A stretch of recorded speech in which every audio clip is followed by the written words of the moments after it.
Eu cumprimento a todos com a gloriosa paz de Deus. Como é que vocês estão, meus queridos? Aqui estamos no canal Águia Teológica e estamos aí chegando, a 600 inscritos e a praticamente quase 3.000 horas. Então nós estamos muito contentes com o nosso Deus. Eu também só tenho a agradecer àqueles que estão se inscrevendo no nosso canal, àqueles que estão compartilhando, lembrando sempre que o nosso propósito é estar falando sobre a palavra de Deus, tá bom? Continue compartilhando os nossos vídeos, continue assistindo os nossos vídeos e se você tiver alguma dúvida, deixe aí um comentário e nós estaremos ali respondendo, trazendo algum tipo de informação para a sua vida dentro da palavra de Deus, de forma ortodoxa, cristocêntrica, bíblica, né? Meus irmãos, nós sabemos que nós temos que exercitar a nossa fé. A Bíblia diz que sem fé é impossível você agradar a Deus. Existem algumas coisas que podemos fazer, passos iniciais que podemos dar, que pode agradar a Deus. Louvar, quando você louva o nosso Deus, você está agradando o nosso Deus. Quando você ora, obedecendo os princípios da palavra de Deus, que devemos orar sem cessar, você também está agradando o nosso Deus. Quando você guarda os mandamentos do nosso Deus, você também está agradando o nosso Deus. Então são vários princípios que você faz, que você cumpre e que agrada o nosso Deus. São várias condições que você obedece, que você faz com o coração, em espírito e em verdade, e você está ali agradando o nosso Deus. E um desses princípios, uma destas formas de agradar a Deus, a Bíblia diz em Hebreus, capítulo 11, se eu não me engano, é versículo 6, que sem fé é impossível agradar a Deus, né? Deixa eu ver aqui onde é que está o meu celular. Está aqui. Vamos lá. Em Hebreus, né? Hebreus capítulo 11. Vamos abrir aqui para a gente procurar, para que não fiquem em nossas palavras, porque aqui nós usamos a Bíblia Sagrada. Hebreus capítulo de número 11 e versículo de número 6 diz: sem fé é impossível agradar a Deus. Quem deseja se aproximar de Deus deve crer que Ele existe e que recompensa aqueles que o buscam. Sem fé é impossível agradar a Deus. Então, aquilo que também agrada a Deus é a nossa fé nele, na sua existência, e que nós, quando nós se aproximamos de Deus, nós temos que crer que Ele recompensa aqueles que o buscam, seja lá por milagres, ou por você ter o prazer de estar na presença de Deus, na presença do Espírito Santo. Seja lá qual for a sua intenção, se ela tiver respaldo bíblico e se estiver enquadrado nas promessas de Deus, você estará agradando a Deus pelo fato de você ter fé em Deus e acreditar que Ele te recompensará pelo fato de você se aproximar dele com um coração sincero, reto, temente a Deus. Então, o que eu quero dizer com esta fé que tem que ser operante, que tem que ser uma fé que está ali acoplada e que existe ali a junção da oração com a prática, a ação. Existe um texto na Bíblia que se encontra em Mateus, no capítulo 13, a partir do versículo 54, você vai descobrir ali que Jesus Cristo, na sua segunda tentativa de levar a palavra para o seu próprio povo, para os habitantes, para os moradores da cidade de Nazaré, ele acaba ali se decepcionando, se maravilhando, ficando perplexo por causa da incredulidade daquele povoado. Está escrito em Mateus capítulo 13, versículo 54. E voltou para Nazaré, cidade onde tinha morado. Enquanto ensinava na sinagoga, todos se admiravam e perguntavam de onde lhe vem a sabedoria e o poder para realizar milagres. Não é esse o filho do carpinteiro? Conhecemos Maria, sua mãe, e também seus irmãos, Tiago, José, Simão e Judas. Todas as suas irmãs moram aqui, entre nós, onde ele aprendeu todas essas coisas. E sentiam-se muito ofendidos. Então Jesus lhes disse: um profeta recebe honra em toda parte, menos em sua cidade e entre sua própria família.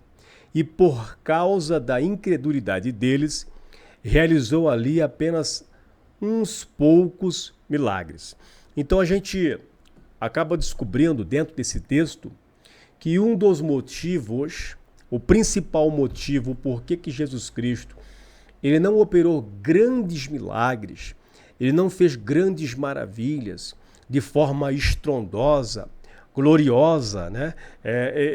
Milagres que iam impactar a cidade de Nazaré, milagres que iam trazer um grande avivamento, muitas pessoas se converteriam, muitas pessoas ficariam felizes naquela cidade, problemas que estavam ali, que nunca foram resolvidos, sejam lá pessoas coxas, mancas, pessoas leprosas, qualquer tipo de problema, problemas que eram impossíveis para a medicina da época, para aquelas pessoas que também eram humildes, para pessoas que eram ali, que não tinham muitas condições, pessoas que eram ali desfavoráveis, né? Pessoas que eram ali os desterrados, os pobres. Essas pessoas, elas seriam alvo das grandes bênçãos em Cristo Jesus, das grandes bênçãos de Deus.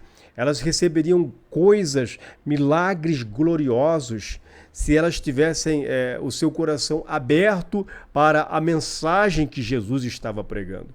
Mas o que nós vemos em Mateus capítulo 13, pela segunda vez, por que segunda vez? Porque a primeira vez está escrito em Lucas capítulo 4, que Jesus Cristo, quando foi batizado por João Batista, ele acabou também retornando à sua cidade de Nazaré, e quando ele entrou na sinagoga, está escrito que ele leu o livro do profeta Isaías, capítulo 61, e ele falou que estava se cumprindo nele aquela escritura, e está escrito que o povo não acreditou no que ele estava falando. Isso foi no capítulo 4 de São Lucas. Mas agora, pela segunda vez, Jesus Cristo volta de novo para Nazaré e para sua própria cidade natal, vamos dizer assim, para onde ele residia, onde ele vivia, né? Uma cidade da Galileia, e ali ele está disposto a realizar milagre, está disposto a curar, a fazer proezas, a salvar a alma dos perdidos de Israel. Mas o que acontece ali pela segunda vez as pessoas não conseguiam acreditar que realmente ele era o Messias e que ele tinha o poder para operar aqueles milagres, que realmente ele tinha capacidade, que eles não aceitavam que ele, o filho do carpinteiro, o irmão mais velho dos 4 irmãos que residiam em Nazaré, o irmão das suas próprias irmãs, ou seja, Jesus era ali, vamos dizer assim, uma pessoa, uma figura conhecida por pessoas de sua cidadezinha pequena, de seu vilarejo, vamos dizer assim, e as pessoas conheciam o seu pai que era da carpintaria, conheciam sua mãe, a Mariazinha, conheciam seus irmãos, conheciam suas irmãs, e eles diziam que não, que Jesus, que esse Senhor que estava ali disposto a curar, que ele não significava nada, que ele não era ninguém, que quem era ele para dizer tal coisa, que ele expulsava demônio, que ele estava pregando o reino de Deus, que ele era o Filho de Deus, sabe? Então a Bíblia diz que Jesus Cristo, por causa dessa incredulidade, por causa das pessoas de Nazaré, acabar fechando seus corações, Jesus não operou ali muitos milagres, operou algumas curas, ou seja, alguns milagres, pouquíssimos milagres, por causa da incredulidade do povoado ou das pessoas da cidade ou do vilarejo conhecido como cidade de Nazaré, ou vilarejo conhecido como vilarejo de Nazaré ou cidade de Nazaré. O que isso quer nos revelar através do texto bíblico? Que a incredulidade, que o ambiente de incredulidade, ele atrapalha grandiosamente a obra de Deus.